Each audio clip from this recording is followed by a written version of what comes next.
Welcome back inside the Parc Fermé for podcast number 770. Let me try this in English, shall I? 761, as a matter of fact. I think in metric, what is that, like 13 or so? I don't know. Anyway, this is the Abu Dhabi Grand Prix. This is Todd. No, Todd, not now! AKA Negative Camber. You know why I've asked you here. You must convince the villagers that I'm harmless. That's exactly what I need you to do.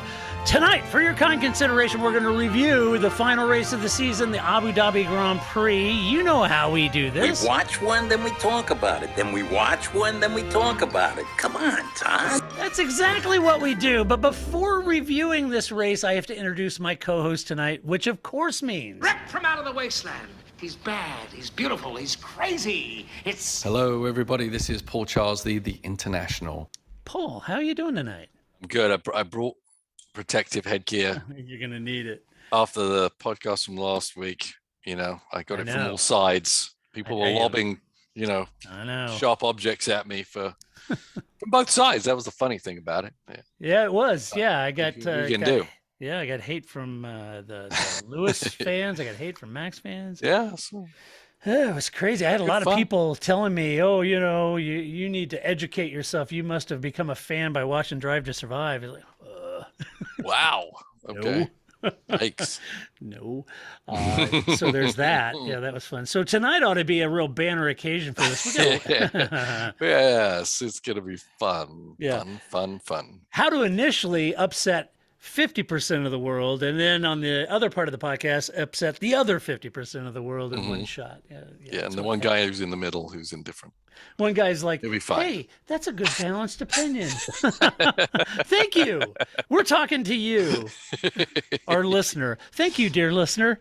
Yes. Yeah, exactly. So we have a lot to cover. Look, it's been a crazy season and a fun season and an exciting season. Certainly that last race of the season was a edge of your seat entertainment.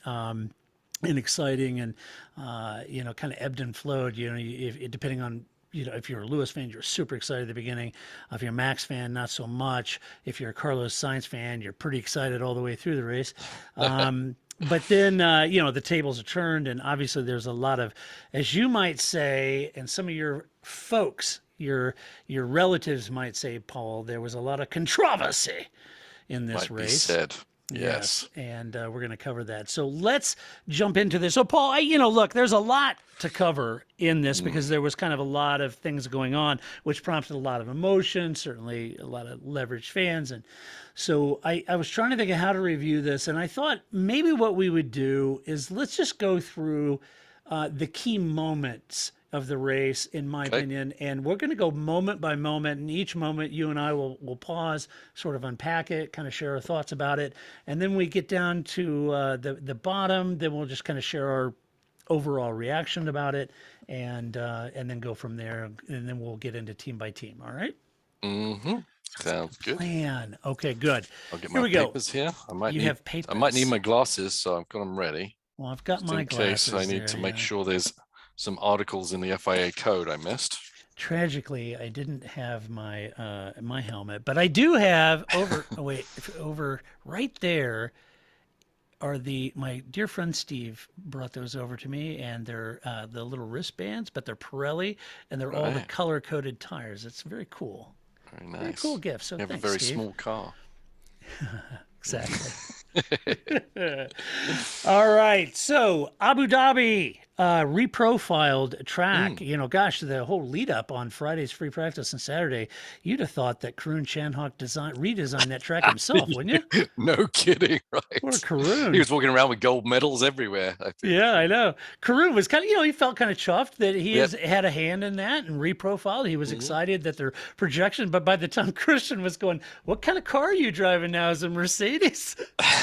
And then to the point where his column on Monday had to kind of, no, look, I had nothing to do. So anyway, you got a little defensive. Anyway, well done, Karun. Yeah, It needed it was a reprofile. good. Yeah, I like the improvements. Yeah, Yeah, much more I did flowing too. track. I hated all the Mickey Mouse stuff, and I really hated that first segment going into the left, the right, the left to go into a Yeah, hairpin, which was just so. Even though maybe it could favor one car or another, I think ultimately every track has that kind of bias, right? yeah. But I think the flow and the track itself was much better from a driver standpoint, and for me watching it personally. Yeah, I know, absolutely. And so well played, and your participation was appreciated, Karun. So good on you. So anyway, yeah, reprofiled track certainly did look to favor the Mercedes. I got beat up on social media for saying that Mercedes was a quicker car, and everybody it was getting beat up that wasn't the case. That the Red Bull is the faster car, and I'm like, no, no, Maybe one lap occasionally with Max, maybe, but no. yeah, I'd think overall it has more performance for Yeah, sure. for sure. So let's talk about the key moments. Let's start off with lap one. Mm. So, Paul, Max starts on the soft compounds, needed to take the lead. And I kind of agree with Christian Horner a little bit on this that had he got the lead, which they were hoping he would on those soft compounds, had he gotten the lead, it may have given them a little more flexibility on their strategy, having that track position, despite Hamilton's quicker pace overall. At least it may have. And unfortunately for Max, Paul, he didn't get a good start. Lewis took the lead, but then the two of them got down to turn 6. Now, Max on the softer tires, came into turn 6. Lewis left the door open on the inside. Max, of course, dove down on the inside of braking, braked hard, but stayed on the track without a lockup. Max trailed out wide after the apex, and Lewis had no choice at that point but to cut the corner or back out. He cut the corner. There's tarmac there, so he cut the corner to avoid that contact. And in my mind, a little bit, Paul, and you're a professional driver, I may have this wrong, but in my mind, I kind of think it's a heads-up move by Lewis, by knowing, look, he's got runoff. He's going to avoid the collision, of course, as Max is trailing out. So he bails out of the corner, takes the runoff, and stays ahead. It's a heads-up move. As Max was attacking Lewis for the position, Lewis was defending the position. So Lewis keeping that lead, I kind of feel like was the right move for him, and ultimately because the stewards were convinced that he had not gained a significant advantage. He had given back the delta. So Red Bull clearly felt the position should be given back. But in the end, Max didn't have that position to begin with. He was trying to take that position. Lewis was defending it. He had the position and he avoided the contact by his action, but didn't gain an advantage. That was according to the race stewards. Right. At this point, Red Bull were not happy about that decision, and despite feeling that their race may be sunk, they kind of had to get on with it at this point.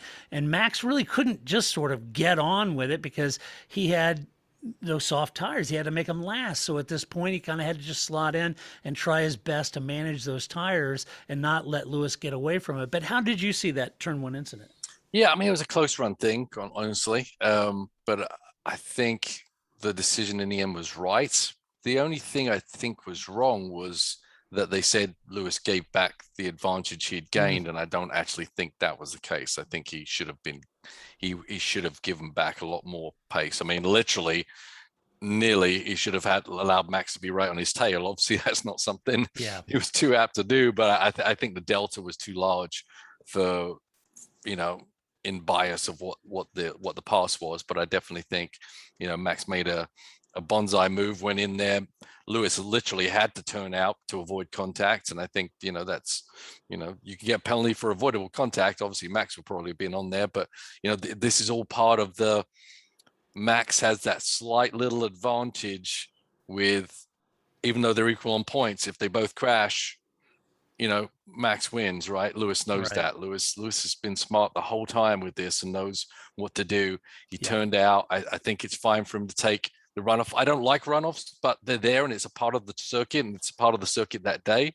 So it's not like he's breaking the rules to drive out there. I just feel like he probably should have given back up a little bit more time to really bring the cars closer together, and that was the only issue I had with it. And I think that, could have, if they'd fixed it right, it probably could have given Max another chance to have a go at Lewis. But because they kept that delta as it was, Yeah. and I don't know where they came up with that delta, honestly, because they were side by side going into the or side by side at some point in the corner. Yeah, hard to give them back. You have to let Lewis get to within 0.2 of you. Probably hard to do too, but I still think that gap was too large. Yeah, I think Paul, that's what Jonathan Wheatley from Red Bull was arguing. I don't know. I think when Michael Massey explained it to him, I think they accepted, okay, he wasn't going to give it back.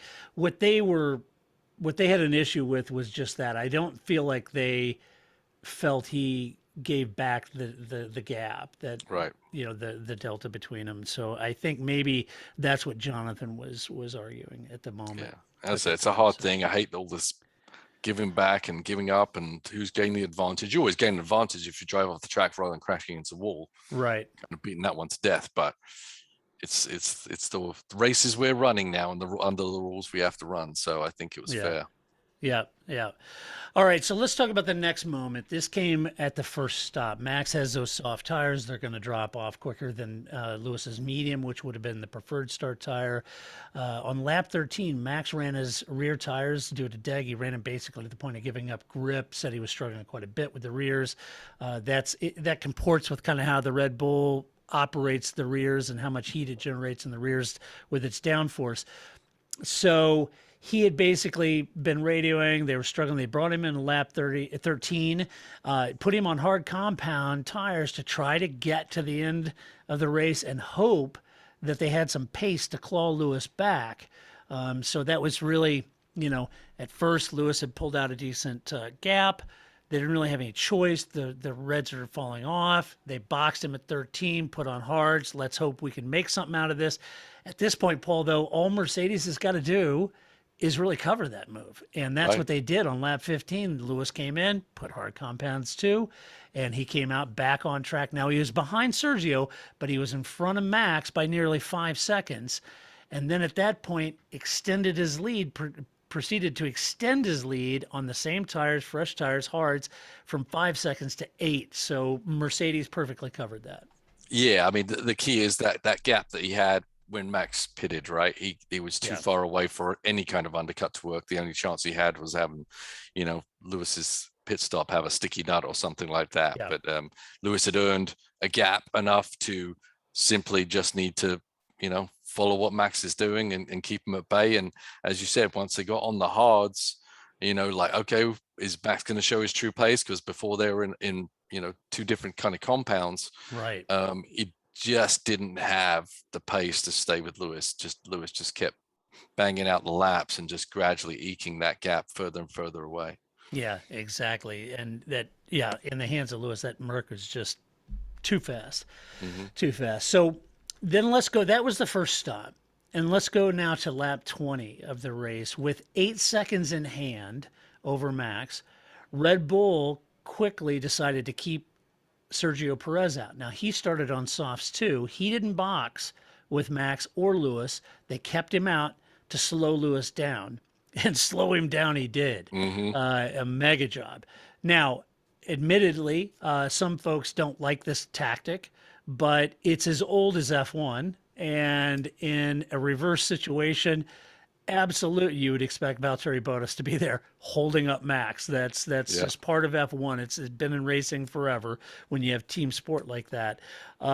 Perez, Paul, put on a great defensive drive against Lewis. Hamilton passed him out of turn 5 and into turn 6, and then Perez retook the lead out of turn 7. And by the time they were back and forth, and by the time Hamilton finally passed Sergio on the following lap, Max was just 1.2 seconds behind. It was a mega job. And Paul, you and I've talked about this in previous podcasts. It's about how to do that defensive driving, which you've said many times is a true art. It's about going slow at the apexes, right? It's about, not only making that car wide, you just can't weave. It's that art of making it slow when your competitor can't do anything about it. Right. I mean, I think actually Sergio backed up even and let Lewis catch him quicker so they could get down to brass tacks sooner, right? It wasn't just like Lewis pounded it out and caught Sergio. I think Sergio was actually kind of backing off, saving battery, everything. Saving his tires. Yep, saving anything he needed to do. So when Lewis got to him, he had everything at his disposal to fight for it. And yeah, they're fighting for a position. There's no for the lead. There's no for the lead of the race. I mean, if he was a lap marker, sure, you can't do that. Right. In the past, in decades ago, that sometimes that did happen where a second driver was holding someone up even though he was being lapped and could hold people up for a long time. Before now, we have the rules where the blue flags, you got to let them by. So I think it was a mighty defense and attack by Sergio. I mean, it wasn't just that he was defending, but Lewis got by him and Sergio got back by him again. And it was just an amazing little sequence of a lap and a half, but it made massive difference, obviously, and got Max back in within striking distance of Lewis. I mean, he may have had one more left in him, but that might have been a bit cheeky, that last little one. But Lewis eventually figured it out and got around him. But I think Sergio did an impeccable job in doing everything he could to get Max back in the game. Yeah. Do you like my bass? You like it? Yes, Sergio, Yes. I liked it a lot. Yeah, it was just a great job. Ate away a ton of time. So at lap 20, this all went down. It was a mega job by Sergio. At this point, by the time that Lewis got around him and started to pull out, then Sergio quickly moved out of Max's way. Max was just a little over a second behind Lewis at this point. Now, the next moment in the race that came about was a virtual safety car. Despite Sergio's great effort, for the next 17 laps, from lap 20 onward, for those 17 laps, Max's race was deteriorating as Lewis was just pulling away quickly. So when the virtual safety car came out on laps 37 for Antonio Giovinazzi's stricken Alpha, Red Bull at this point, Paul, really had no choice.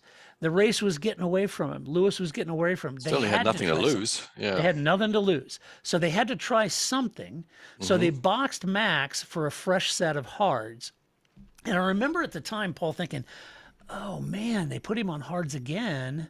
And I was thinking, why wouldn't they put him on medium so he could try to get more aggressive, and try something? Then it dawned on me, I mean, he flat spotted the mediums. Right, he didn't have any. Oh, he said he didn't have any, right? Yeah. So I was like, oh, that's right. It dawned on me that wouldn't have worked. So what are they going to do? They can't put softs on at this point. So they had to put on fresh hards, right?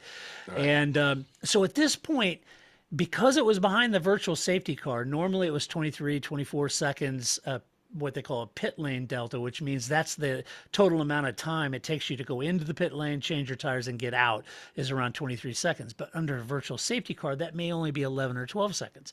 Yeah, So I mean, well, the pit lane, the whole time is the same. It's effect on the other cars out there not pitting. It's how pitting, much of a right. delta are they pulling out from you, which is minimized, obviously. Right. Yeah. What did I say? The total time it takes. No, it's the impact it has towards you who against those who don't pit. Right. Correct. So he goes in at this point. Max didn't lose the usual pit lane delta, and it kept him inside of Lewis's pit window. Now, when this happened at this point in time, Mercedes also had a choice. They had him at that moment too. Now, they could have boxed Lewis, knowing that Max would have done the opposite of what they did. So if they had chosen to box Lewis, Max would have stayed out on his hards for track position. But Mercedes could have banked on their superior pace to mount a pass on Max for the lead on track or stay out and favor track's position. That was kind of the two choices I think they had at that moment. Yeah. They chose the latter, which was interesting because now that meant that Lewis was going to be on 22 lap older tires, hard compounds, than Max was. And there was only 20 laps left in the race. And that's could be why Lewis questioned the call at the time. And so amazingly, for 14 more laps, though, Lewis held his position despite his tires being older. And it started to look bleak again for Max. And at this point, Max drove as hard as he could. Right, the race was running out. Yeah, the race is running out at this point. He tried to close that gap and then prompted Christian Horner to say he was looking for some luck from the racing gods, right? Hmm. But at that point, Paul, when you were watching the race unfold, not knowing what was coming, were you thinking that was the right call for Mercedes to really kind of protect that track position? I really didn't. I mean, they were really focusing on track position. I think, you got to look back at the full season to see why they're kind of leaning towards that. And I think it has a lot to do with Max and his driving style, quite honestly. They really didn't want to engage in a battle with Max Verstappen. And I think, it showed a little weakness, a little, in them, that they weren't willing to let their 7-time world champion go out there and fight mano a mano with Max on the track, which I'm sure Lewis would have relished. Yeah, I'm sure he would. He And loves so they were just trying to avoid Max altogether, keep him away, and I think that was for sure their first mistake. And I think it was a big mistake in the track, because if he'd obviously we know he couldn't pit first for the reasons you mentioned. Yeah.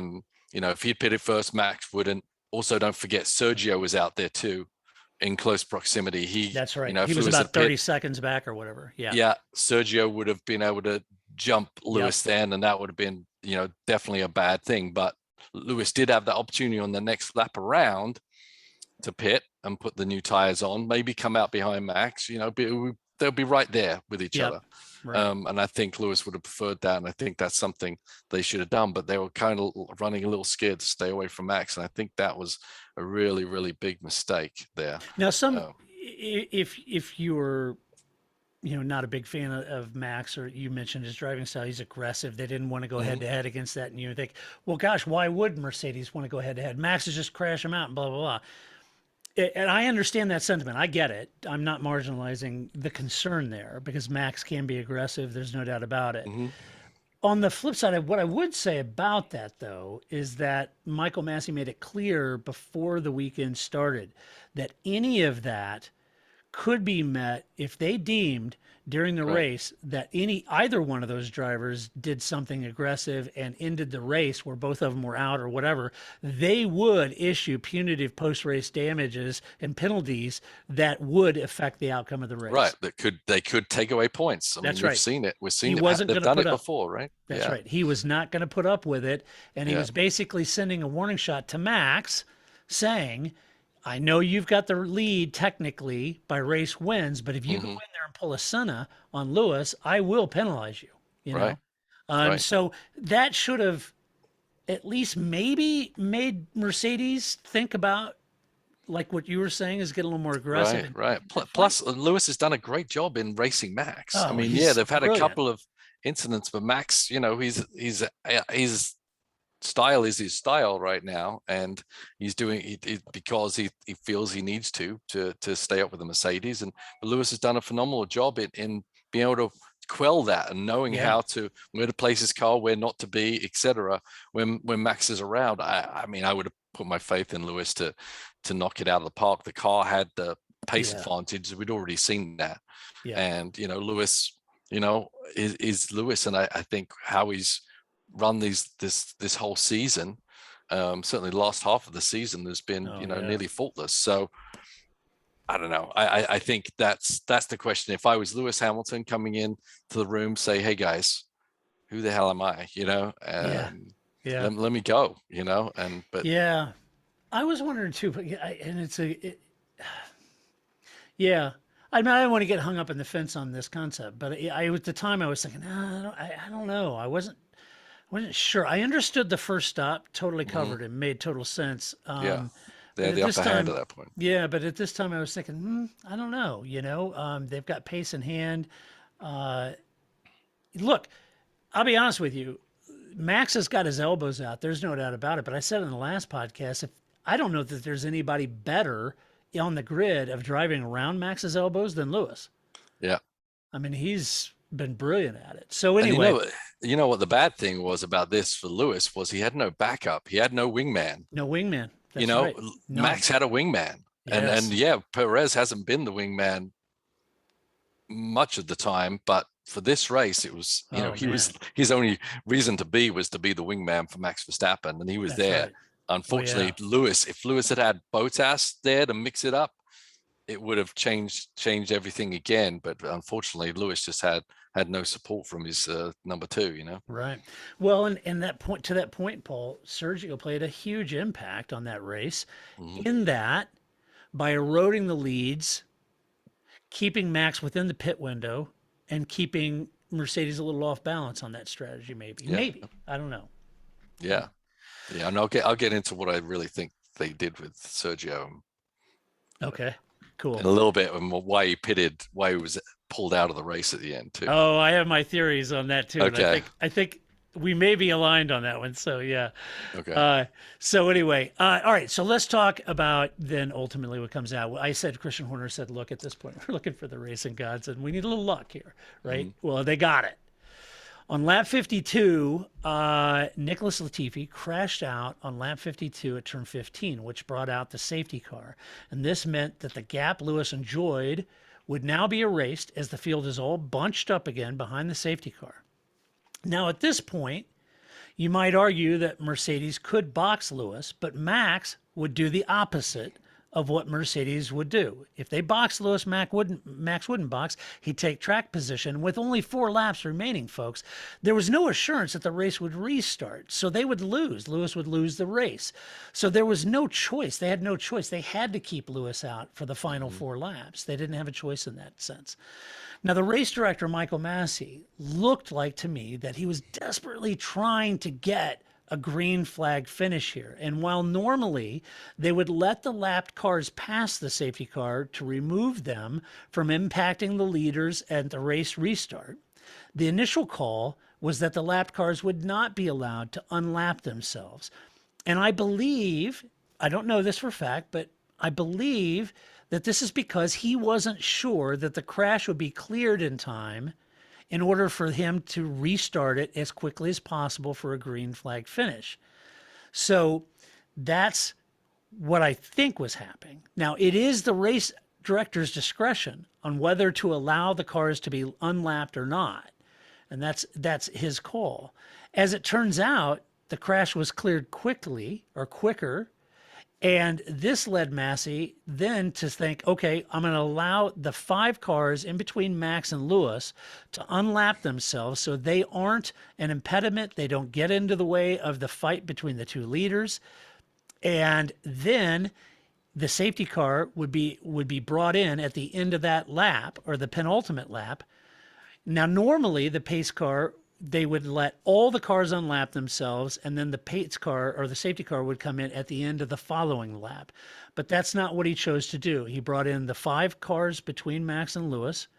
Then he issued the safety car in this lap, which was at the end of the penultimate lap, and that would ensure one final green flag lap to let the 2 leaders fight it out and not end the race under the safety car. The usual process would have ended the race under the safety car on track. And the FIA pointed out, the teams and F1 have pointed out, and they've been adamant that the race director should do all that he can do to ensure that the races finish in a green flag condition, not behind safety cars, yellows or reds. And the fans typically get bent out of shape when races end that way. And they don't like it. Spa. Yeah, Spa. So this happens, and in my mind, I think he was trying to desperately try to get this race back underway in a way that made sense. And unfortunately, it come across as a very ham-fisted move, Paul. Yep, for sure. And unorthodox. Yeah, doing a hybrid of the actual rules was interesting. And let's take, I know obviously that's their job, is to try and get the races to end on green flag. It's not because of TV. It is a bit, but it's also about sport. It's about racing. Even if I'm in my SCCA regional race, no, they don't want to end under a yellow flag either, right? Everyone wants to finish under a green flag and drive fast across the finish line or check flag ways. That's kind of what you always try to do with a race. And no matter what series I've been running with, that's always the goal. They always try to do everything they can to do that, even stopping a race purely because they know the time's going to run out and the cars are just going to be, running around and pulling in, and you're going to finish under yellow. So they'd rather stop the race, give them time, and then give them enough laps to go finish the race. Right. So I don't like how he did it. I don't like what he did. I mean, I would, either way he was going to lose on one side of the fence or the other, but I don't think he was trying to play either fence. He didn't make Latifi crash. He didn't make, a yellow, the track be undrivable, so you had to put out a safety car. He just had to manage what happened in the best way he could.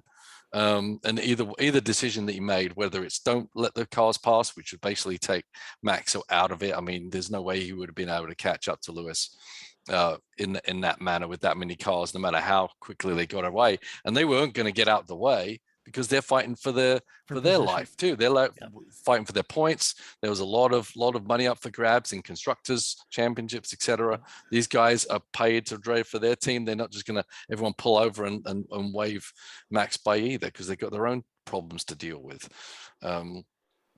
So it's he was doomed either way, either decision. Now, are there other rules that could be implemented after this to avoid some of these scenarios where he's trying to kind of make it up? I mean, ultimately, I think stopping the race would have been the best idea. Monday morning quarterback stuff. Come in. Yes, Lewis would then be able to be on fresh tires, but at least both of those guys would be fighting it out. Fastest car wins, with 3 laps to go. Probably would have been the best. Just don't know what happened. I mean, Right. he didn't know how long it was going to take to clear up. And I think he was just humming and hawing over which decision to make. And it is a very tough place to be when you're the only guy there, especially when you got Toto and Christian calling you and having conversation. That stuff needs to stop, by the way. That's, I don't need your opinion right now. I just try, as he's having to tell them, I'm just trying to deal with this situation right now. He shouldn't be even picking up the phone, quite honestly. Well, it was like at the virtual safety car lap. Immediately, Toto calls Michael, says, "Michael, no safety car now, just virtual safety car. No safety." Yeah. It's like, stop trying to dictate. You're not the why are rule you maker. telling them? And then in the safety car, Christian's going, "Hey, when are we going to unlap these cars? Get these cars out of the way, right?" Yeah. It shouldn't happen. I can just imagine me phoning Bo Barfield up and saying, "Hey, Bo, I know it's like 4 laps to go, but I've got this opinion I want to give you." It's like, no, in IMSA, you can't even talk to anybody. Everything has to be done via a text or an instant message to who I don't know who gets the message, but everything needs to be done that way. Let the stewards do their job and keep the rise up and looking to what needs to happen. Now, so yes, it was a bit of a balls up by Massey there. But I don't think it was like with any bias towards anyone or try and manipulate anything. He was literally just trying to give everyone a green flag finish in the best way he saw fit. What could have been done different? I mean, for me, it's like the lap cars are lap cars. Why not just have them pull over and all the cars on the lead lap pull forward? You could get that done in like 3 turns. Yep. Right. Or have all the lap cars pull in the pit lane and then pull up behind all.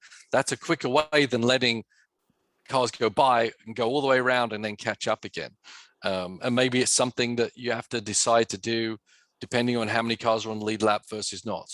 Right. If there's a lot less cars on the lead lap, then you let lap cars go by. If not, I mean, but ultimately a lot of drivers got screwed by this decision, not just Lewis Hamilton, because they got separated by a whole lap from people they were maybe right behind, right before the yellow came out, right? So there's a lot of people who were affected by these decisions. So in my mind, they need to look at some different scenarios, some different choices that they can make to speed up the process if need be. I mean, even in IMSA, you've got long yellows, short yellows. The process is different depending on what time of the race it is. Is it near the end of the race? Well, we're not going to go through this whole palaver. We're just going to go green when we can go green because they want to finish the race, right? So they really need to analyze how they go about this system. Do you close the pits when a yellow comes out with 10 laps to go? Don't let anyone come in for tires. because as I said, Lewis wasn't a part of Latifi's crash. He didn't cause it, but Max is the one that benefited from it because of, these scenarios. But they come up all the time in all kinds of racing. It's just a big magnifying glass on this because it's the championship hunt. I understand it, but how was it fair that Max, got driven into by Lewis and ended up in the wall at Silverstone and didn't get any points, and Lewis won the race because of a contact of a mistake that Lewis made? Is it fair that that Max didn't finish a race because his tire exploded because of an issue with Prey? No, none of this is fair. But racing isn't fair, life isn't fair, things happen. And you just got to roll with it, and you hope that it all evens out eventually, and usually it kind of does. But someone's got to win the championship, honestly. Yeah. I mean, I got no knife in the fight. With Max or Lewis, they both honestly deserve to win a championship. Yeah, agree. For different reasons, right? So I don't have a knife in the fight. I didn't have a choice. I'm not pulling for one side or the other. I know some people are, but we just got to learn from this experience and speed it up, Yeah, no, I'm with you. I don't. I think either one of them is a worthy champion, no doubt about it. Well, Mercedes was clearly not happy. They protested. They lodged an immediate protest to the results. Mercedes claimed that there were two breaches of the sporting regulations, Article 48.12, namely that which states, quote, any cars that have been lapped by the leader will be required to pass the cars on the lead lap and the safety car. And once the last lap car has passed the leader, the safety car will return to the pits at the end of the following lap. Mercedes argued that this had this been complied with, Lewis would have won the race. They therefore requested that the stewards amend the classification and revert to the penultimate lap running order. Now, the defense from Red Bull at that point, it says that, okay, the word, quote, any does not mean all cars. It means any cars, right? So they're parsing the words here. Yeah. They said that the Article 48.13 of the sporting regulations states that the message safety car in this lap is the signal that it will enter the pit lane at the end of the lap. And that was actually initiated. That signal was initiated on the penultimate lap. That meant that's when the safety car was coming in. They said that therefore that would override 48.12, which is funny because it's the same rule makers overriding it. But the Article 15.3 gives the race director, I think this is an important one here though in the safety car, that the Article 15.3, they stated, gives the race director overriding authority over the use of the safety car and how it's used. And that even if all cars that had been lapped, in total 8, which 5 were allowed to overtake, it would not have changed the outcome of the race. So the race director himself offered evidence during this meeting. So Michael Massey offered the following. He stated that the purpose of Article 48.12 was to remove those lapped cars that would, quote, interfere in the racing between the leaders, and that in his view, Article 48.13 was the one that applied in this case. He also stated that it had been long agreed by all the teams that where possible, it was highly desirable for the race to end in a green condition, i.e. not under the safety car. And I've heard that, I've read that in the press. I know teams, Toto, Christian, all of them have said that was important. So the stewards came up to this conclusion. They considered the protest, they considered the various statements made by the parties, and they determined the following, that Article 15.3 allows the race director control the use of the safety car, which in the determination of the stewards means the deployment and withdrawal of the safety car. That is at the sole discretion of the race director. That although Article 48.12 may not have been applied fully in relation to the safety car returning to the pits at the end of the following lap, Article 48.13 overrides that. Once the message was given that the safety car in this lap has been displayed, it is mandatory to withdraw the safety car at the end of that lap, Paul, and that's for safety reasons. So that notwithstanding, Mercedes requests that the stewards remediate the matter by amending the classification to reflect the positions at the end of the penultimate lap. This, in the stewards believed, is effectively shortening the race retrospectively, and hence not appropriate. So the protest was dismissed. And of course, the competitors have a right to appeal, which Mercedes said they may very well do. And I think they have until Thursday to determine if they'll appeal it. I've read some press, like the Times and stuff, saying that they felt that Mercedes would not appeal it for the continuity of the sport, not to drag the sport through the mud. So, Paul, this brings up the question about options, right? Yeah. Many have wondered, why was this handled the way it was, and what options may have there been other than this sort of ham-fisted, aggregate application of the, thing? So let's talk about the red flag. A red flag is normally thrown when it's impossible to resume a race without stoppage to repair, like a wall, a tire barrier, a Tech Pro barrier, or the incident produces so much or a level of debris that it can't be quickly removed, such as Baku this year, right?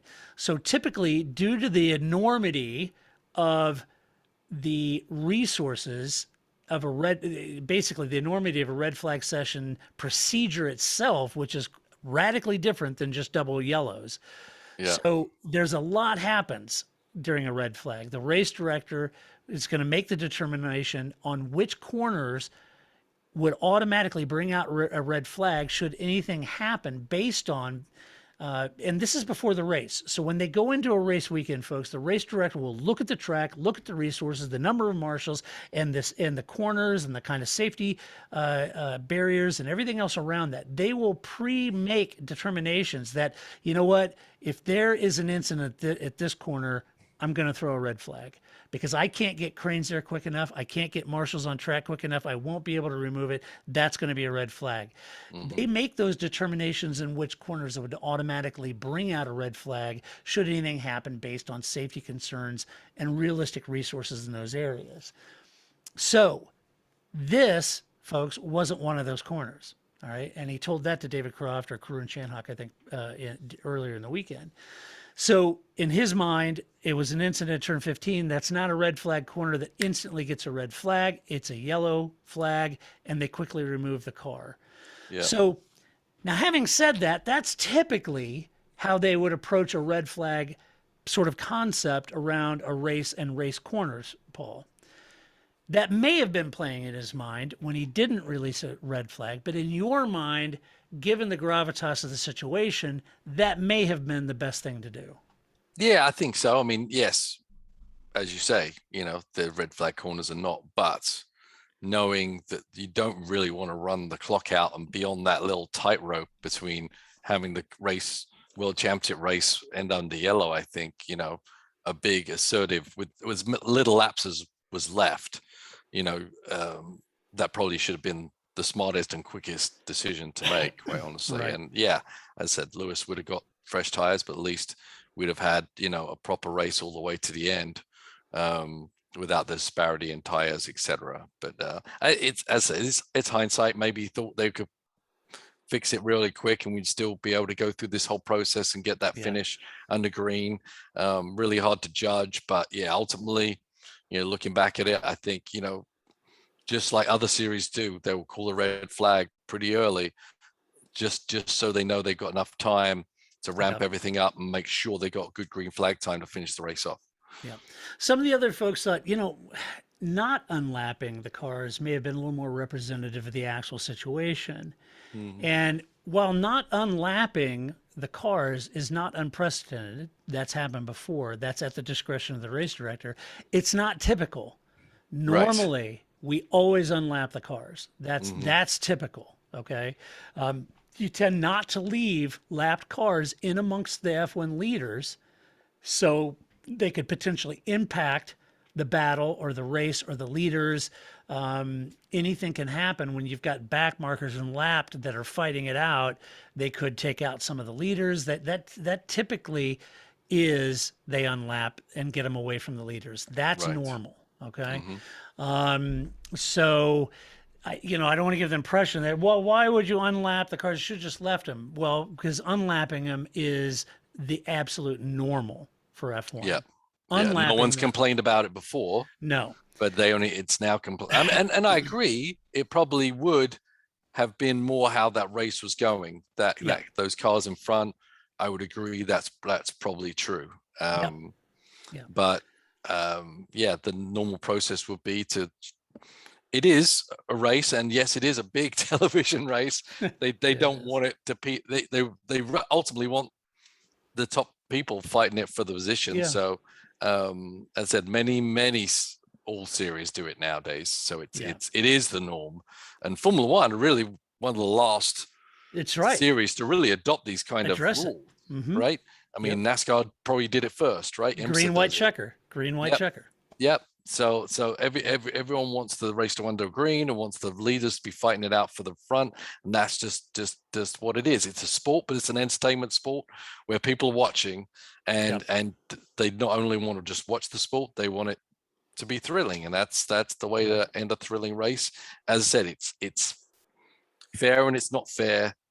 Hopefully it evens out, but that is the rule, and that's what they tried to make happen. As I said, I think the worst thing really is, which no one seems to care that much about, is how that affected everyone else in the race that didn't get the wave by and all this kind of stuff. But that's here nor there, I guess, at this point. So the other thing is, well, unlap all the cars. If they typically unlap cars, then they shouldn't have just done the top 5, shouldn't have unlapped all of them. Well, that is typically what's done. That's true.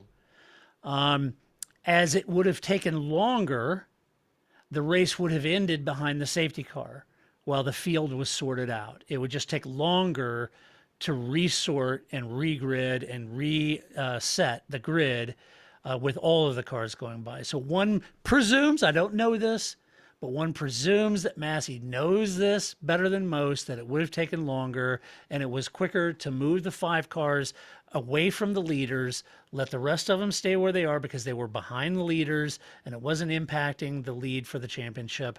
He may have thought that and just said, all right, we're going to let the 5 through. The rest of them can stay where they are. I don't want to impact the leaders. I don't want to get in Lewis's way or Max's way. I want them to fight it out. Right. Yeah. Do what he could with what he had left. Yeah. With what he had left. Now, everyone, if you're a Lewis fan, you're saying, well, yeah, but, Max is on soft tires. Yes, he was. But that was Red Bull's strategy, and they called it perfectly. They did. They did a lot and of you things have, perfectly. You have to be in it to win it, to take advantage of any eventuality that might happen, and Red Bull played that perfectly. Yeah, I mean, that's the sport of racing, I mean, it's the teams have strategists, they have strategies, they have thoughts, and you have to do the best you can for your team with the situations that occur, and many situations occur during a race. It's not just a all-out race without any other things implementing or getting in the way, and you need to take advantage of the situations when you can get there, because that's what sport is. And it's not just racing that you do that on, right? If someone gets injured, or the goalie falls down and breaks his leg, do you kick the ball in the net, or do you go, well, this isn't fair? No, you kick the ball in the bloody net, right? So you do it. You do what you can. Right. Well, it was like a week ago, Paul. I mean, people were outraged about the red flag. Well, wait a minute. That's a crap rule. Max gets to change his tires. That's BS. Yeah, I get it. I get it. You don't like that rule. I don't think there's a lot of fans of it, but that's what it is. Yeah, and I know Joylan Palmer was saying stuff. Well, they cleared it up. They should have let the people go earlier. They had time. But you got to be careful, because we've had some drivers die where they let other cars go out at speed in the wrong place and they lose control. You got to make sure that everything is off and out of the way. As I said, in my opinion, I would have preferred to see the lap markers drop back and not worry about this whole scenario about having them catch up in this situation. Let's be a bit fluid. Let's if there's a lot of laps left, then hey, we just do the norm. But if there's not, let's do something that maybe speeds up the process. It's not going to be fair for everybody, but it's going to be a lot fairer than finishing under yellow, in my opinion. Right. Yeah, it's like you said. If there's a yellow flag came in, there's compressive time. Okay, on the very next pass of the pit lane entry, all the back markers go down the pit lane at pit speed, and the leaders stay out. Yep. Exactly. And that would reset it really quickly. And another thing I was thinking of was, obviously we got virtual safety car, and when the virtual safety, everyone goes racing again. Can you start the race on the back straight rather than just at start finish? Does the restart have to happen there. Can we look at options to get the race underway somewhere else on the track? I don't know, just things to look at and delve into, because no one, absolutely no one is enjoying this scenario. No, I mean, I know Max is enjoying during his world championship, but he's enjoying it because of everything he did this year, not just everything that happened on that last lap. That's right. Right. And same thing, with Lewis. No, obviously never, no one wanted this to happen. No one's enjoying this. It's going to have a little asterisk on it. Maybe shouldn't, because this is just an occurrence that happened, and it just happened to happen in the last race. But as we know, there's a whole lot of stuff that's happened this year, and we want to bring one of those races to the last race, that we'd be up in arms about something else. And as I said, it's unfortunate, but it's the way it goes. Right. It is. This is just a good reminder of why every single point from the very first race matters. Even those fast lap points. We always talk about it, trying to get the fast lap. It matters. It matters. It does matter. Yeah. I mean, our IMSA team at the beginning of the year, where they came up with the qualifying points, we were like, well, it's just a tenth of what you'd get in the race. That's but you add all 10 of them up, and that's a race win. And in the end, it can be very pivotal there. Yeah. So every point, everything is worth fighting for. Yeah, it absolutely is. And I'm, like I said, I'm not trying to marginalize what happened. It was ham-fist. I get it. But there was a whole race that was ran just before the crash. And there was a lot of strategy played out. And Red Bull threw everything in the kitchen sink at them. They sure did. Mercedes executed perfectly. Lewis, everything. The pace of that car was brilliant. Lewis was brilliant. They opted for track position. They didn't want to get any wing bang. They executed it just the way all this came together. And it was. It wasn't fun. So I put a section in here before we get to the teams. I just put a section in, and we're going to go through the teams pretty quickly because of time. But I wanted to get just a reaction point to the reaction, right? So lots of people upset, and I get it. I totally understand. I feel bad for Lewis. I'm happy for Max on both sides. I get it. It wasn't great, but a couple things that jumped out at me, folks, and I don't want to get on a soapbox here, but it did jump out at me. First of all, Nicholas Latifi, all of the hateful things being said to him directly on social media and about him, folks, those are so misplaced. I cannot believe that they're happening. It says very little about F1 fans in general, or it doesn't matter whether you're Lewis, Max, whatever it might be, but just fans in general, or others who would engage in this incredibly base behavior. It says more about you than it does Nick or the incident itself. I don't know. I find that incredibly base, people. Nicholas didn't have anything to do with this. He was running his own race. He was fighting with Mick.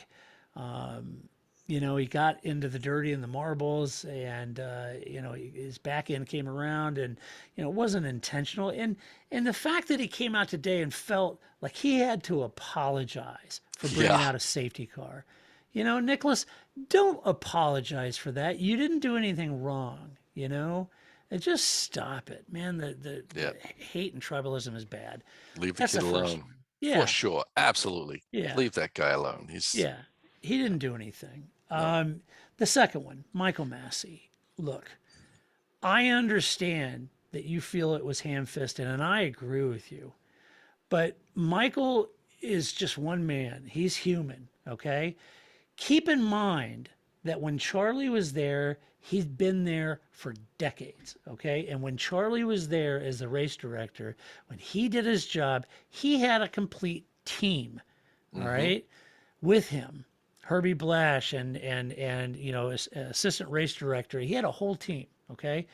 But when he passed, when Herbie retired, left, Charlie just shockingly passed away. Colin left. All these people. Jean Todt never invested back into the whole race director team. He Mm-hmm. basically threw Michael into the role. Michael stepped up to do it, but he needs a lot of help to do this job, right? And so, I think especially now. I mean, yeah, the race director with obviously the popularity of Formula One going sky high because of the TV yep, show and etc. And quite honestly, this being a fantastic season, that even if you didn't have the Netflix show, who wouldn't want to be watching what was happening this year? right, right. I mean, it's a lot of pressure, right? It's a lot, and I think the system is broken, honestly, with how people can talk to him and Lobby try and him. Yep, lobby him through the race. It I just agree. just shouldn't happen.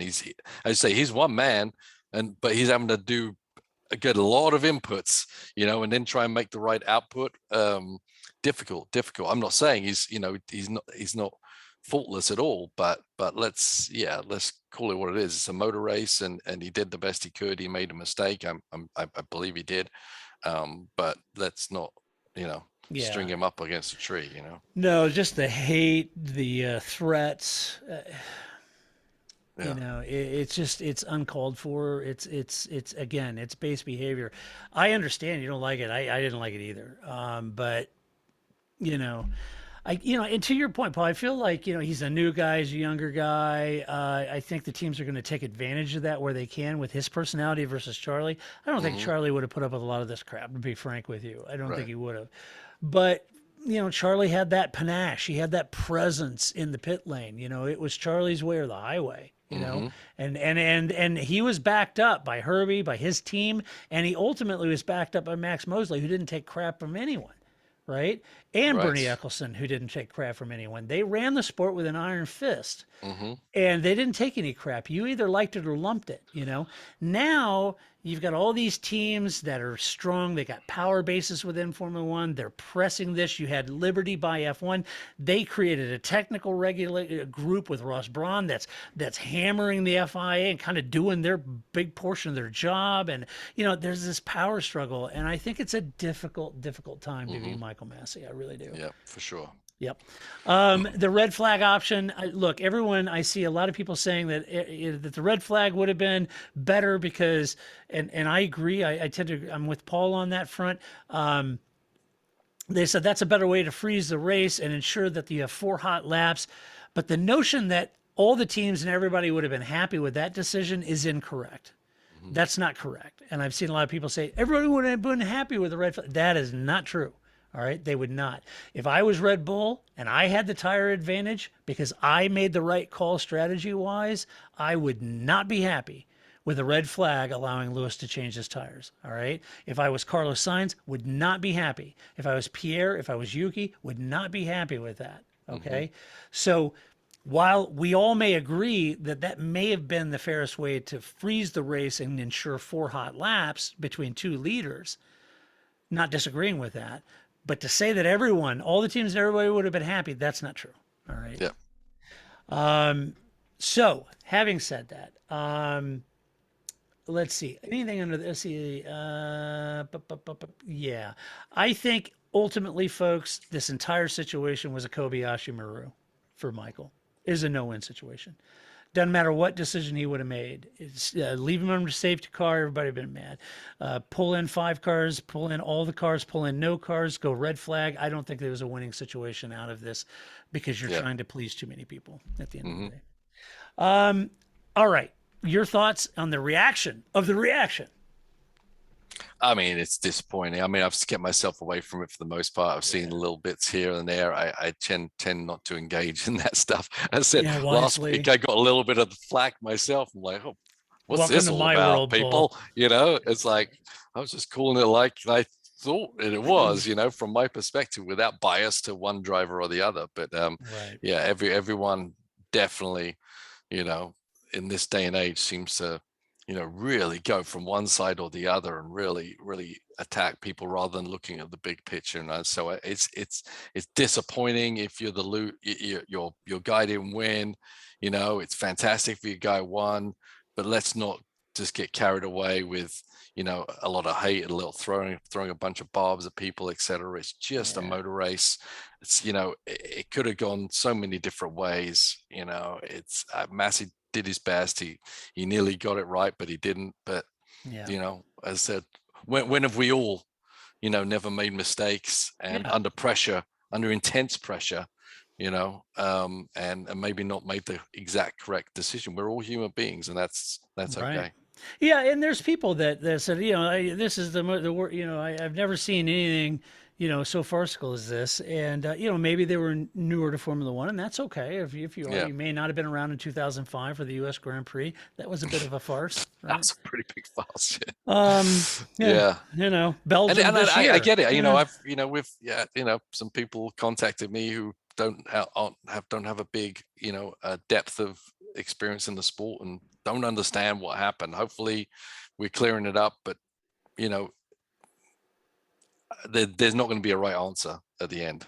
So we're just gonna, as I said, the good thing is one of the two worthy guys won a championship, and let's look forward to next year and get over this one incident that happened to be at the last race and look at the big perspective of many things that happened at this very entertaining, great, one of the greatest Formula One seasons of all time. Yeah, exactly. And it's all the attacks. And I tried to engage a little bit on Twitter about it, but then you get dogpiled, and it doesn't make sense. And then even when I don't engage, I get all this unsolicited, angry email at me because I'm not saying this or that. And, then I got all these people on social media saying, oh, well, you need to educate yourself. I've been watching Formula One for 49 years, people. I've seen a lot come and go in Formula One. Everybody's like, all these veterans are, just out. I've been watching 49 years. I've seen a lot come and go, and so have you, Paul. I've seen a lot of bad decisions, seen a lot of horrible decisions, and seen a lot of good decisions, but that's motorsport. Yep. All right, let's jump in real quick. Red Bull, as we mentioned, Verstappen P1, Perez DNF. Max needed luck. He got it. Despite what you think of the call, he drove a terrific season by and large. And I think it's the way you got to look at it. Both guys had an incredible season. Lewis had some challenges at the beginning, first half. Max took advantage of it. Lewis and Mercedes put in a hell of mounted a serious comeback. Great season from both of them.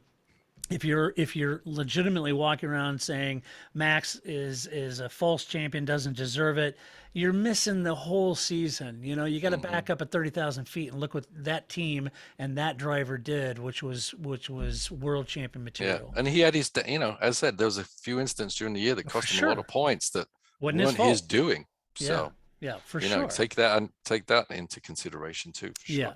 So anyway, I get it. The frustration, but it doesn't marginalize what he did over the entire season. And you have to be in a position to capitalize on a race call like this.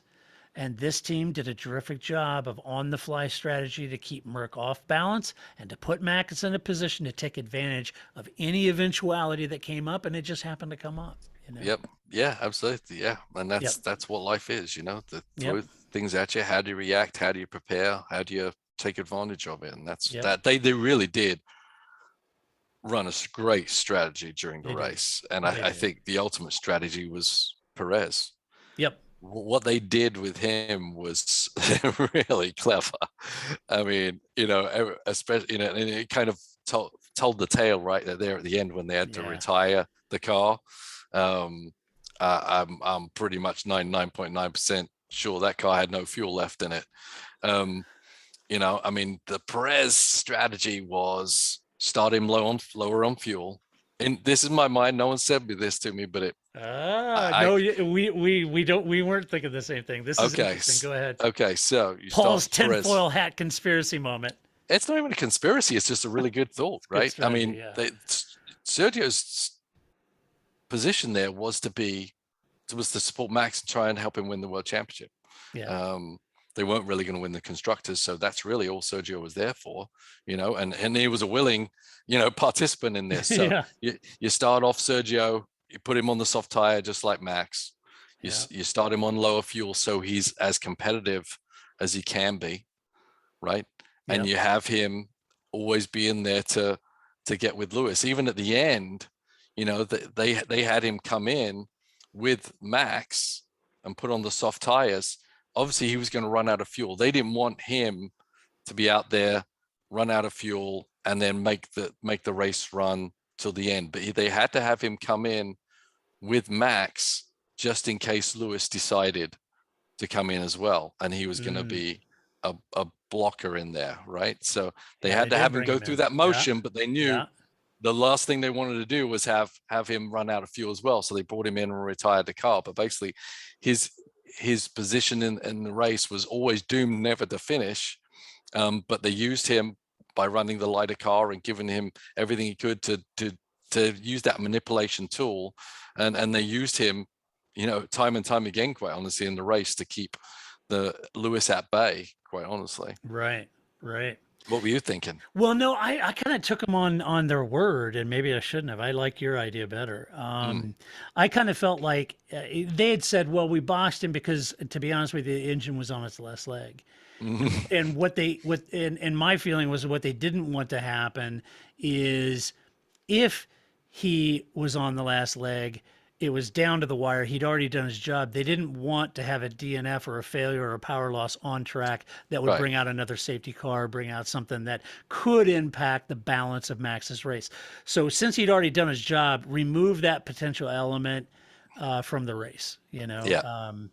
To some degree that was true, but I definitely think it was because they low fueled him. I like that. Even if it's not true, Paul, I like that. That's a good one. Yeah. And I said, you know, see, that's why you're a sporting manager of a racing team and I'm not. So you think of that stuff. Yeah. Maybe so. Good. I haven't heard anyone say. I was just thinking, going for my run today, you know, through the Abu Dhabi tunnel, you know, me and Crofty would run in today. Yeah, you and Crofty are, I mean, prolific runners. Yeah. So as I said, I think, you know, the use keeping him out there, making him slow down, making him engage Lewis to get Max. I mean, just a really smart, and they threw everything at it, as you said, everything they had. They didn't have the pace, so they had to do everything they could to try and win it some other way. And in the end, they did. They did. Yep. Let's see. Mercedes, Lewis P2, Bottas P6. Lewis had a great start, looked set to cruise to victory, much quicker car. Some have argued that either Red Bull did a great job of staying in the pit window of Lewis, freezing Merck's options, or some other, said that Merck didn't trust their 7-time champ enough to cede the position and let him mark Max instead of defend against Max, right? And in some ways, I'm not being critical because I understand why they did what they did.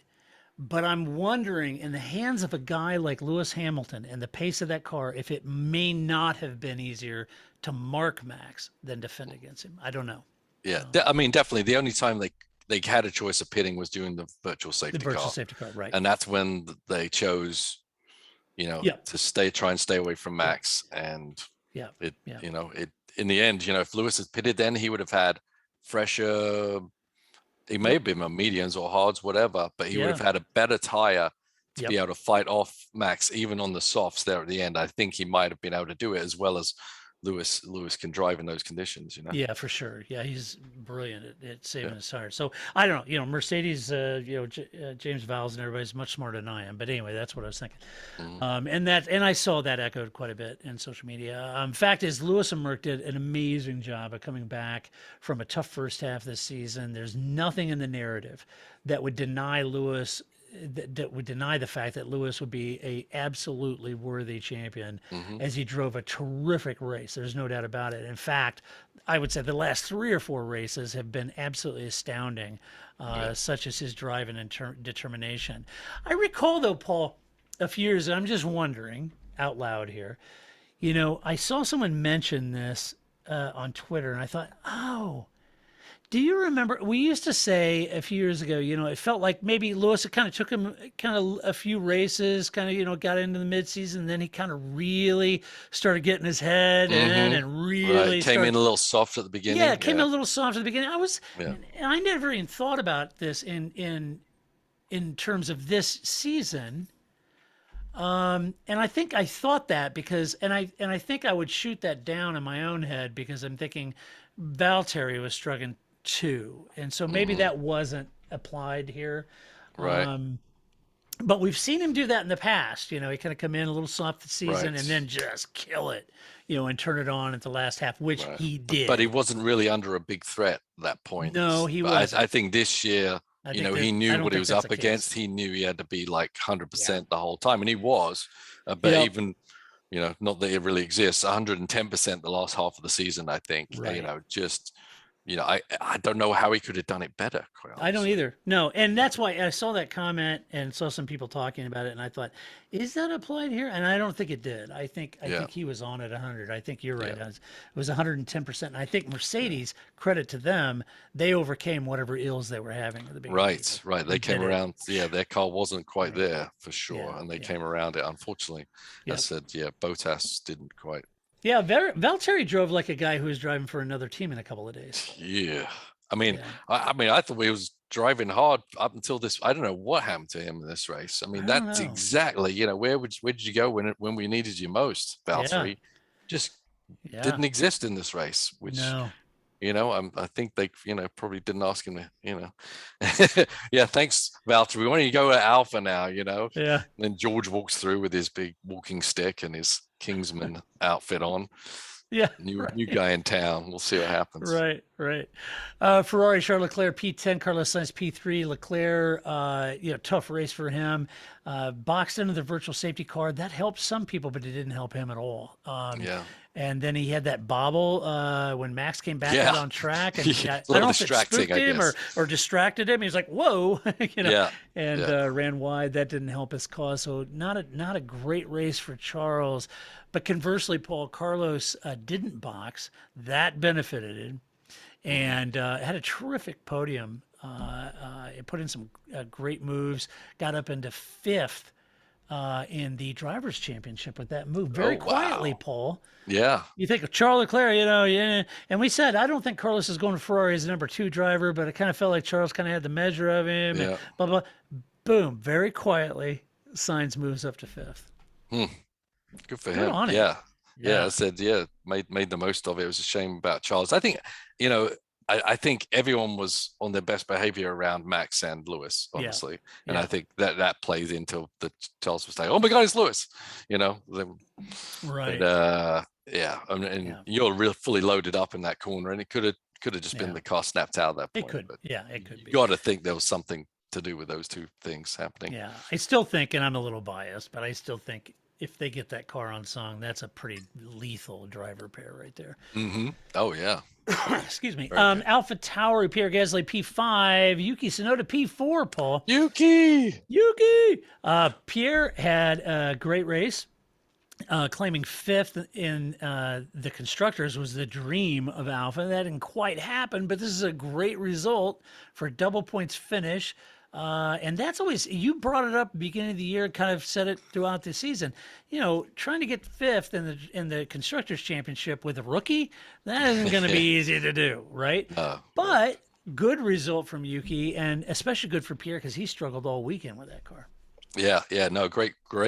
I mean, I've obviously put Yuki in the in the bad boy column for many times because he's kind of hasn't really performed most of the time. We know he's quick. We actually know this car's quick because Gas has been showing that all season long. So great for him to get that finish. Maybe, you know, we can carry this to next season and not make the mistakes he's made, because he definitely has made a lot of error and cost that team a lot of points, which put him out of reach of their ultimate goal. But it was always going to be hard with him. So hopefully next season the cars are going to change. He knows the tracks, he knows the process. Maybe he can analyze his choices throughout the race to improve. Make better choices. Yes. McLaren, Lando Norris P7, Dan Ricciardo P12. Lando and Dan struggled for pace. Were really kind of off the entire weekend. That's a shame. I was kind of thinking maybe this track might be a little more friendly. I did to too. McLaren. I thought they were going to have it over the Ferraris, but it didn't happen.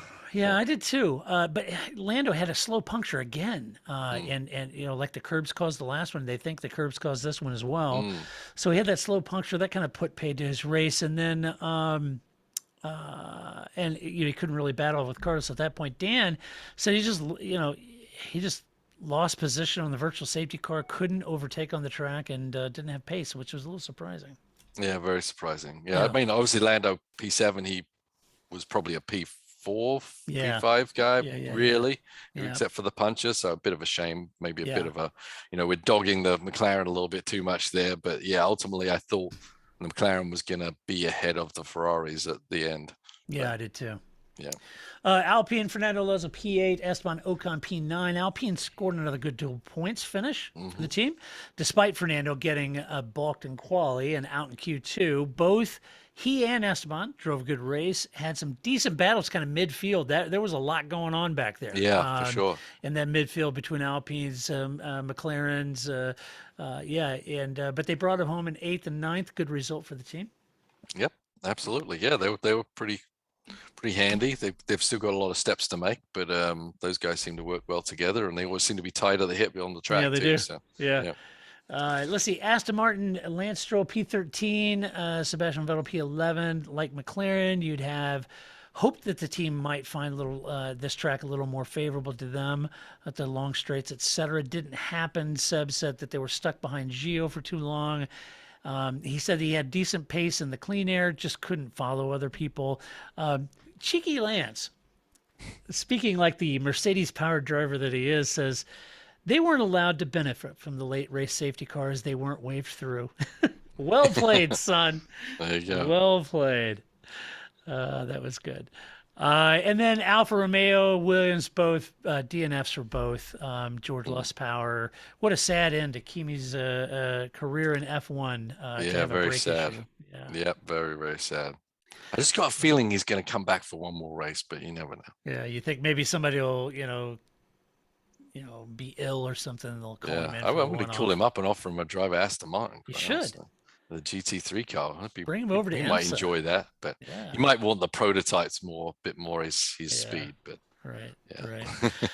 So that's how they finish. Let's give out some awards, Paul. We always do that. First one's Move the Race.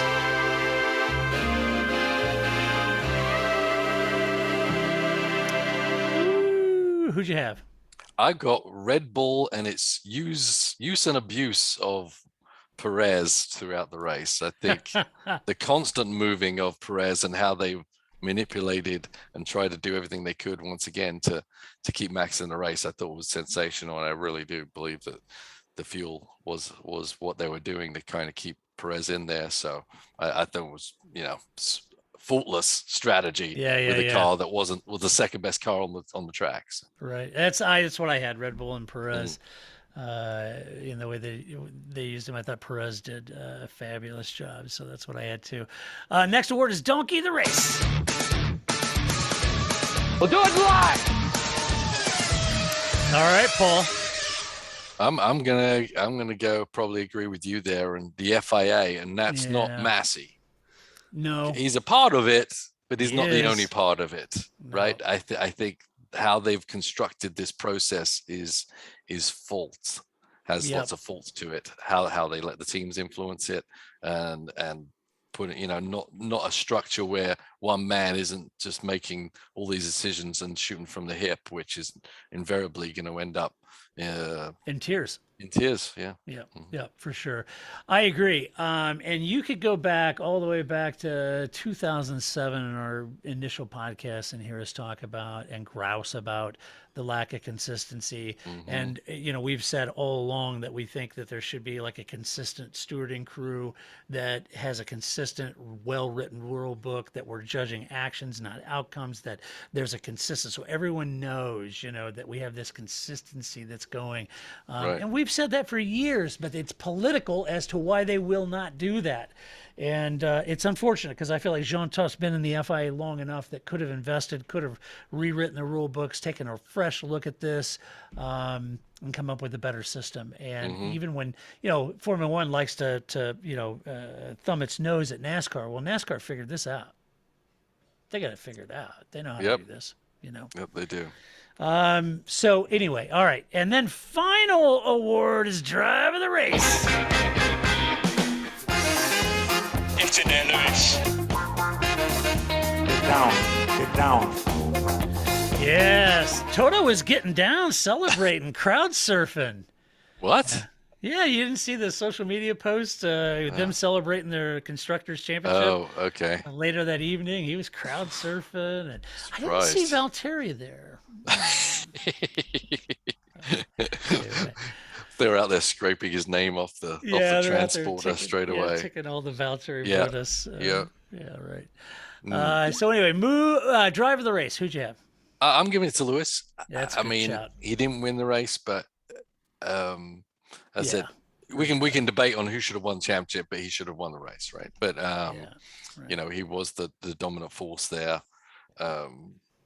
He's driven impeccably. I think his team let him down a little bit, and no one wins a championship or a race without your team. Yep. And Lewis may win the driver's title, but he doesn't do it without a team of support behind it, making good decisions, bad decisions, Right. etc. So, Right. I said, I think the team kind of lost a little bit, didn't allow him to really race for his championship, unfortunately. But that's no fault to Lewis at all. He did everything he could. He did. Fantastic race. Drove a great race. I'm going to give it to Sergio. Okay. I think you could have just sort of tried to get over in front of Lewis and kind of hold him up a little bit and given the pace delta and all that. But you know what? He took that job damn serious. Yeah, he did. You know, he didn't do it kind of like just kind of get over and drift over in the way and make Lewis go the long way around or anything. Yeah. I mean, he was super on aggressive. it. Yeah, it On was it. great. It was so Oh. fun to watch. That was a blast. Yeah, that was Mm-hmm. great. All right. Let's do some quick mailbag. You've got mail. Andrew Douglas, how is energy recovered deployment managed? Does the car handle it autonomously or does the driver press a button to recharge, discharge? The driver is control of it by the guidance of the pit lane, pit wall, obviously. There was a time when they first initially were going to do it and it was going to be like an automatic deployment, but they've got away from that because so that's why you see them recharging at certain points and then discharging and having different Right. tools in their chest to use, like at the end. Like Lewis, you've got full max on both those streets. That's not just happening automatically. That's something they're choosing as an option in the car, and the team can't choose it from the pit wall. So the driver has to activate it. Yeah, great question. Mm-hmm. Show Black asks, looking at the FIA technical, no, where am I? Back up. Matt Jones, sorry. Hi, guys. Looking forward to the podcast. This is the podcast, Matt. Yes, hopefully, you enjoy it. I don't know. I don't know if we sort of answered this. He just said, "My question is the race? Is this a race where it's confirmed that F1 is a show first and a sport second?" Said I've been watching since I was about 6 in 1990. Oh, Matt, you're a young man. Good for you. And ever since Charlie Whiting ultimately passing, I feel like the FIA, Reed Massey, have been even more inconsistent. Ultimately, do you think the sport can be managed by one person anymore? I think we kind of answered. I don't believe that the sport Right. should put all of this weight. If they're going to allow all of this influence by the teams and lobbying and radios and constant badgering and all of this stuff now, I think that's a lot for Michael to take on to his shoulders. Charlie had a team, and I think Michael needs a team too. So that's the answer to that. Paul, is it more of a sport or is it more of a show now? It's a sport. The sport is, all sport is a show. But the to a sport degree. happens to be entertaining. But thank God, right? You don't want a boring race. Otherwise, I wouldn't watch. But it's not. Some people think it's manipulated, but there's a lot of competitive people on these teams, all the way down. There's a lot. Every single person has in the line, whether their guy does good or bad, or their team does well or not. There's no way someone's sitting there dictating, orchestrating this stuff. It's someone asked me the other day, a friend of mine, Chris Monroe, was saying, "Oh, he heard someone say that everything's always been predestined. There was script writing, and no, it just doesn't happen. There's too many people involved, too much money involved, and too much money, and people, they've got a lot of pride in what they do. That's and right. they're a Mercedes mechanic, they're a Red Bull mechanic. That by Jove, they're gonna do everything they can to make them win. That's right. Even the caterers for those teams are competitive. That's right, our friend, You the know? caterer. Yes. We got to get him on. I know. Okay. Shell Black asks, looking at the FIA technical regulations, I saw that F1 cars have a fire extinguisher that can discharge 95% of its contacts between 10 and 30 seconds and release into the engine bay and into the cockpit if the car is inverted. It can be activated inside the cockpit by the driver or outside the vehicle by emergency personnel. After Romain Grosjean's crash last year, I'm surprised that for the 2022 car, this cannot be done remotely by race control, as a marshal could not get to Romain's car because of the fire. Also surprising that the system doesn't auto-discharge at temperature. Even SCCA allows for automatic systems. Am I misreading the regs? Seems like a no-brainer, and after Bahrain last year. Also, I can't find anything that says Romain triggered the system, though who could blame him for the chaos in the situation? Paul, what are your thoughts on it? Yeah, I mean, I think something remotely, that sounds like a great idea. I mean, why not? If you're a marshal and there's a car burning, you have to go into the fire to turn the fire extinguisher on. Obviously, it'd be way better to be able to do it remotely. I think, but there's also some flaws with that where you don't want to be driving 150 miles an hour and then all of a sudden, someone opens their garage door and the fire extinguisher goes off, right? I mean, there's a lot of technical stuff that you don't want to open yourself up for failure. You don't want that kind of thing to fail. So I mean, it is a good idea, and theoretically it'd be perfect, but maybe in reality, it's a bit too dangerous to even try and attempt something like that. So automatic by temperature, absolutely makes sense. That makes sense. And the question on Roma, I don't know. I'm wondering, that whole chassis was completely torn apart. And I've got to think that whatever electronic devices, nothing worked. Everything was ripped apart, literally. Yeah, everything was ripped apart. Yeah. So I don't know. But that's a great point. It is. Yeah, that's a good point. All right. Well, that does it for this podcast. Hopefully I haven't ticked off the entire world, only half of you. And depending on which half it is and whatever we were saying, it may have been one half initially and then the other half, or I don't know. Yeah, I mean, our goal is, we're not biased, and our goal here is just to kind of see it, to call it the way we see it rather than the way we want people to think of it. And that's why sometimes Lewis's camp matters, sometimes it's Max, because we don't play those sides. Hopefully, it comes across anyway. Yeah, had Lewis, won, this not happen, I'd be elated for him. I absolutely deserve it. Yeah, I said they're both, they both deserve a champions, and I think it's fantastic that they're going to be racing again for the championship next year. I'm really looking forward to it. It's been a great season. Think about the recovery that Mercedes and Lewis has pulled over the last 3 or 4 races. I mean, it's Herculean, you know, and what he's done. So had he won that, I'd be like, oh my gosh, unbelievable, totally deserving. But look, it wasn't great. It's what happened. But on the flip side of it, I got to say, the season Matt's put together in a car that isn't the fastest anymore. I mean, but they were fast for a while. At the beginning. Absolutely. But, Mercedes came back, and what they had to do to hold on to that. And I can't deny that. And if running around saying Max is an unworthy champion, I get as bristled about that as I do when people start saying Jenson Button wasn't a worthy champion because he had dual diffuser. Well, okay, Lewis in 2014 had a car that was a second and a half lap faster than anyone. Does he not deserve that? Well, more of an advantage than a double diffuser, in fact. Yeah. As Paul said, it takes a team. Right. So anyway, all right, well, that does it. Be sure to stop by to let us know what you think. theparcferme.com. Share your opinion. Just do it with decorum and civility, as always.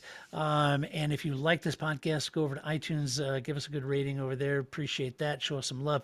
If you really like this podcast, go to Patreon and support us. You can go to our website, theparcferme.com. On the right-hand side, it says support us. Click on that Patreon link. You can support us for as little as $1 a month, and we would not and literally could not do this podcast without the Patreon supporters. So they are the only things keeping this going. So if you're not a supporter, find one and thank them. And if you're not a supporter and you'd like to be, that's how you do it. Also, we will be back. Of course, I'm almost 100% positive Grace won't have a strong opinion about this race. I'm sure she'll have nothing to say about it. No. But we will be back. But Paul and I were just spitballing some great off-season podcasts. Paul has some great ideas for some fun podcasts. Obviously, Paul and I owe you a season review. Maybe if we have time, we'll have a rant cast. You guys seem to like the rant cast a lot, and so we'll get into that. So stay tuned, Paul. I am Yes. absolutely indebted to you, sir, for all of the time that you've spent reviewing all of the races this year. Thank you so much. You're such a dear friend. Yeah, and I I'm cannot indebted thank to you enough. for actually writing all these notes, because God knows I'm too lazy to even do that. But Right. yeah, Right. I mean, Well, you got the whole website and podcast on your shoulders, man. So Yeah. great job. I feel Great like job Michael this Massey over here. year. So anyway, all right, folks, that does it for the podcast. Hope you enjoyed it. We will see you next week when we do it all over again. This is Todd, aka Ned Camber, saying so long. That's it, man. Game over, man. It's game over.